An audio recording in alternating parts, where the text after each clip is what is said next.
ನಿಮ್ಮ ಮೊದಲ ಮಾತಿನ ಅರ್ಥ ಎಲ್ಲ ಒಂದು ಕಡೆ it is telling us that you are right now in the survival mode. ಅದೇ ಕೆಟ್ಟ ದಿನಗಳು ಬಂದಾಗ್ಲೇ ನಮ್ಗೆ ಒಳ್ಳೆ ದಿನಗಳ ವ್ಯಾಲ್ಯೂ ಗೊತ್ತಾಗೋದಲ್ವ. ನೀವು ನೋಡಿದ ದಿನಗಳಲ್ಲಿ ಆ ಇಂಡಸ್ಟ್ರಿ ಪ್ರಕಾರ ಪ್ರಿಟಿ ಮತ್ತು ಬ್ಯೂಟಿ ಅಂದರೆ ಏನು? ಡೈರೆಕ್ಟಾಗಿ ಹೇಳಿದ್ರು ನೀನು ಹೀರೋಯಿನ್ ಮೆಟೀರಿಯಲ್ ಥರ ಕಾಣಿಸ್ತಿಲ್ಲ. ಸೊ ನಂಗೆ ಭಯ ಅನ್ನೋದಿಲ್ಲ ಲೈಫಲ್ಲಿ. I don't get scared for anything R anybody. ಯಾರಿಗೂ ಹೆದರ್ಕೊಳ್ಳಲ್ಲ, ನಾನು ಯಾವುದಕ್ಕೂ ಹೆದರ್ಕೊಳ್ಳಲ್ಲ. ಸೊ ಇವತ್ತು ಫಾಸ್ಟ್ ಮೂವಿಂಗ್ ಟ್ರೀಟ್ಮೆಂಟ್ ಯಾವುದು ಜಯಶ್ರೀ ದ ಗ್ಲಾಮ್ ರೂಮಲ್ಲಿ? ಒಂದು ಸ್ಕಿನ್ ಲೈಟ್ನಿಂಗ್. ಇವತ್ತು ಜನ ಏನಂದರೆ ನಾನು fair is something beautiful, that is ಅದು ಜನ ಇನ್ನೂ ಚೇಂಜ್ ಆಗಿಲ್ಲ ಇಂಡಿಯನ್ ಮೆಂಟಾಲಿಟಿ. ಎಲ್ರಿಗೂ ಹೇಗೆ ಅನ್ನಿಸ್ತಾ ಇದೆ ಅಂದರೆ I should look beautiful at least on my photo.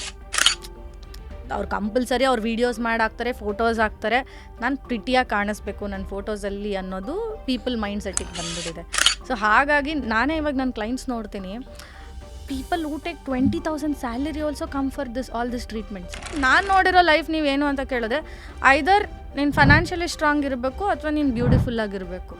ಅವಾಗಷ್ಟೇ society ನಿನ್ನ ಆ ಸ್ಟ್ಯಾಂಡರ್ಡ್ಸಿಗೆ ವ್ಯಾಲ್ಯೂ ಕೊಡುತ್ತೆ. ಬಿಟ್ರೆ ರಿಯಾಲಿಟಿಲಿ ನೋ. ನೀವು ಏನೇ ಹೇಳ್ಬೋದು, ಸಾವಿರ ಹ್ಯುಮ್ಯಾನಿಟಿಗೆ ವ್ಯಾಲ್ಯೂ ಕೊಡಿ, ಅದು ಕೊಡಿ, ಇದು ಕೊಡಿ, ಯಾರೂ ಕೊಡಲ್ಲ. So when it comes to I we usually ಯಾವ ಎಕ್ಸ್ಪೆಕ್ಟೇಷನ್ ಇಟ್ಕೊಂಡು ಇದು ಸ್ಟಾರ್ಟ್ ಮಾಡಬೇಕು? ನಾನು ಆ್ಯಕ್ಚುಲಿ ಎಲ್ರಿಗೂ ಹೇಳೋದೇನೆಂದರೆ, ಏನೋ ಎಕ್ಸ್ಪೆಕ್ಟೇಷನ್ಸ್ ಇಟ್ಕೋಬೇಡಿ. ಫುಲ್ ವಿಡಿಯೋನ ನೋಡಿ ಆನ್ ರ್ಯಾಪಿಡ್ ರಾಶ್ಮೀಸ್ ಯೂಟ್ಯೂಬ್ ಚಾನಲ್.